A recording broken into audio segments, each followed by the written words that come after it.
السلام عليكم حبايب قلبي، ازيكم النهارده؟ يا رب تكونوا دايما بخير حبايبي. النهارده هنعمل مع بعض القرص بالعجوه وقرص بالجبنه. احنا كنا قبل كده مع بعض القرص بالعجوه، المره دي هنعمل الاتنين، يعني قلنا نغير شويه. هقول لكم المقادير لكيلو دقيق. معايا دقيق طبعا يعني بيستخدم لجميع الاستعمالات. ومعايا 2 زبادي الحجم ده. لو ما عندكيش الحجم ده اعملي 3 من الحجم الصغير. كوباية سمنة كاملة.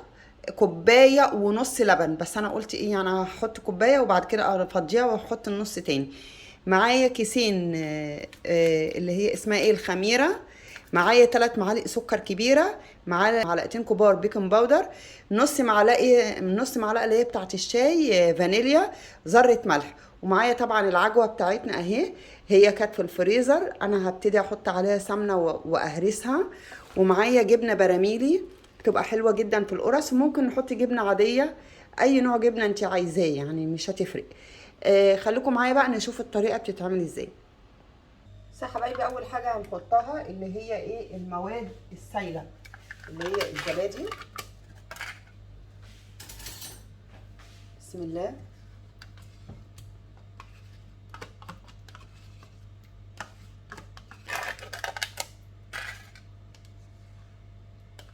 حط اللبن. بسم الله. وقلنا هنحط نص كوباية تانية، عشان هو النص كيلو دي بياخد كوباية الا ربع. اهي. حط السمنة.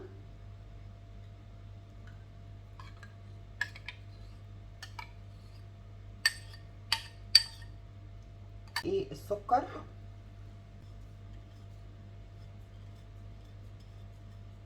وهنحط الفانيليا. نقلبهم بقى.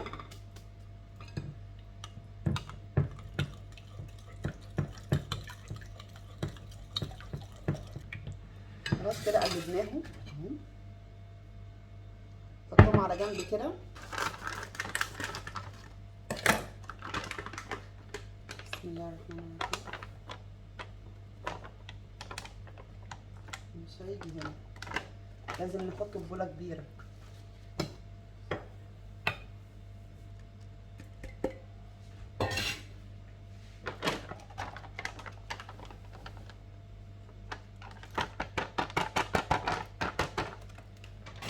ده هنا كيلو دقيق اهو يا جماعه. هنحط عليه ذره الملح والبيكنج باودر، وهنحط عليه الخميره. كيسين خميره. ونقلبهم مع بعض. وهننزل عليهم جزء جزء على ايه على الخليط اللي هو السمنه واللبن، المواد السائله يعني. على بقى هنا.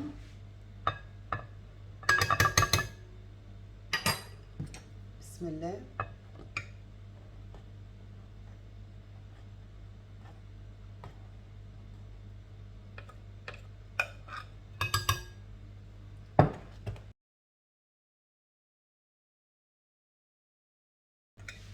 بسم الله.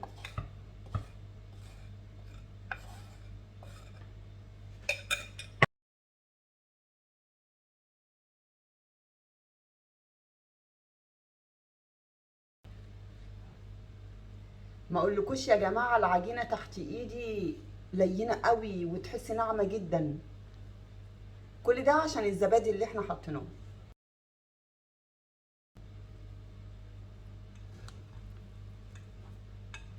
هي هتحتاج بوله كبيره عن كده تاني. حبايبي نقلناها في طبق كبير عشان خاطر التانية صغيره. وحطينا لها نقطه لبن تانية عشان خاطر الدقيق مختلف عن اللي انا استخدمته قبل كده. فبتستخدمي الحاجه على حسب نوع الدقيق. بس بصوا بقى تتلم معايا ازاي.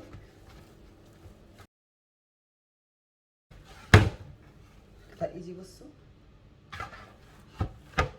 بصوا. بصوا العرق اللي فيها. بصوا. طبعا انا كده تقعد بقى ايه ساعه الا ربع تخمر. وبعد كده ايه نغطيها بكيس بلاستيك وفوطه زي ما متعودين. يعني كيس بلاستيك اهو، الجوز بيقول لك اتصرف، يعني مفيش استريتش احط كيس بلاستيك، بس هو الجو هنا مش برد يعني. هنسيبها كده اهي ماشي، ساعة الا ربع وارجع لكم تكون خمرت. بس حبايبي انا هنا العجوة حطيت عليها معلقة زبدة، وهنبتدي بقى نسيحها.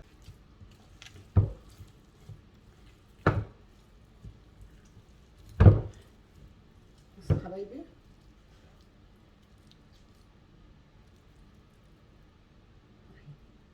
تبقى كده، نعملها بقى كور صغيرة ونحطها في قلب العجين. هتخلص العجينة معايا تتخمر وارجع لكم. اهي يا حبايبي رجعت لكم اهي هنفتحها سوا مع بعض. شوفها كملت ازاي، بصوا ما شاء الله. بصوا العجينة خمرت قد ايه، بسم الله الرحمن الرحيم. طلع منها الهواء. معانا صاجة هنا، انا هعمل معاكم واحده بالعجوه وواحده بالجبنه، ماشي. جبنه البراميلي اهي طعمها حلو قوي.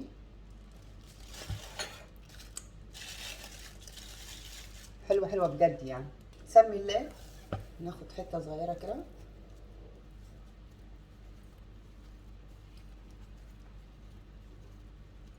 بصوا يا جماعه، حطي فيها حته جبنه براميلي كده من النص،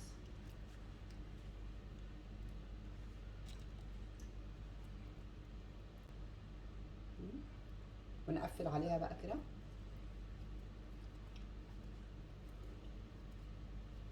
هتقولي لي يا نوجا نفس العجينه بتاعت العجوه هي اللي هتعملي بيها العجينه القرص بالجبنه؟ اقول لكم اه، ادينا بنجرب، بس ان شاء الله هتطلع حلو.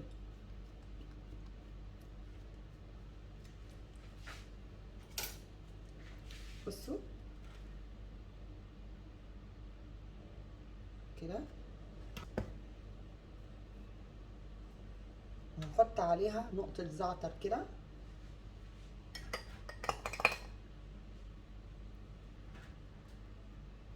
وهثبته بنقطة سمنة صغنونة كده، مش سمنة، شعرة يعني كده عشان يفضل ثابت. تمام. نعمل بقى واحدة بالعجوة، مش هحط عجوة كتير، قليلة اهي. شيل حتة كمان، عشان كل ما بتبقى كتيرة ما بتبقاش حلوة، بتموع النفس كده.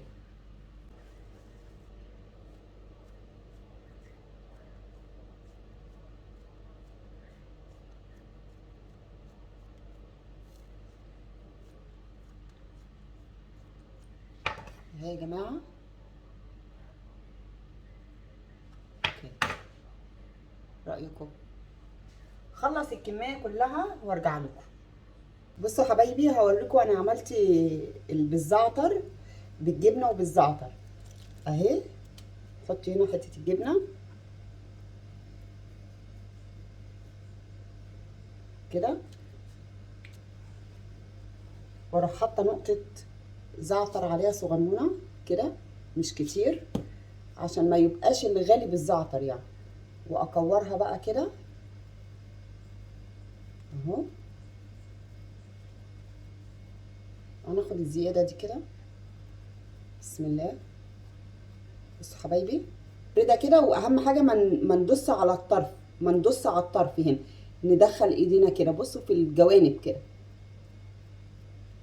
كده، واروح واخده لحسه سمنه صغنونه في النص كده، ماشي. واحط على ايه نقطه زعتر كده. ليه بقى؟ عشان تثبت معايا بس كده اهي. فقلت اوريها لكم عشان انا ما عملتهاش في الاول معاكم. بصوا حبايبي هنا اتخمرت، بصوا ازاي بقى شكلها. دي هنا اللي بالجبنه بالزعتر، جبنه البراميلي والزعتر، ودي هنا اللي بالعجوه. هحطها في الفرن في الرف اللي في الوسط، في الرف اللي في النص على درجه حراره 180، ولازم يكون الفرن من قبليها ولا من قبليها بربع ساعه.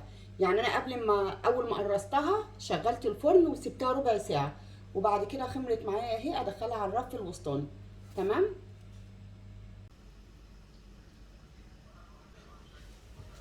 بصوا يا حبايبي القرص شكلها عامل ازاي. دي اللي بالجبنه ودي اللي بالعجوه. ايه رايكم؟ هنعمل الخطوه اللي احنا ايه متعودين عليها. كوبايه السمنه اللي كان ناقص فيها حته سمنه صغيره حطيت عليها ميه، وهنبتدي ايه ندهن كده عشان ما تنشفش مننا زي ما احنا متعودين.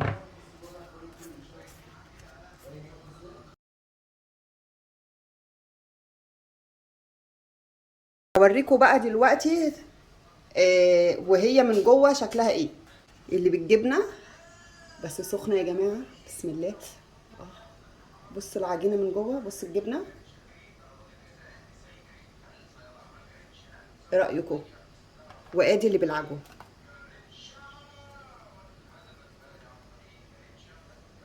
بصوا العجينه. طبعا دي جزء من الكميه، باقي الكميه احطها وبعد كده هرجع لكم. حبايبي مش دي الكميه كلها، ولادي ما شاء الله قاموا بالواجب، وده المتبقي منها. اللي عليها الزعتر دي بالجبنه البراميلي، والتانية بالعجوة. اتمنى يا رب تكون وصفتي عجبتكم، ولو عجبتكم ما تنسوش تدعموني بلايك واشتراك وتدعوا لي دعوة حلوة. سلام عليكم حبايب قلبي.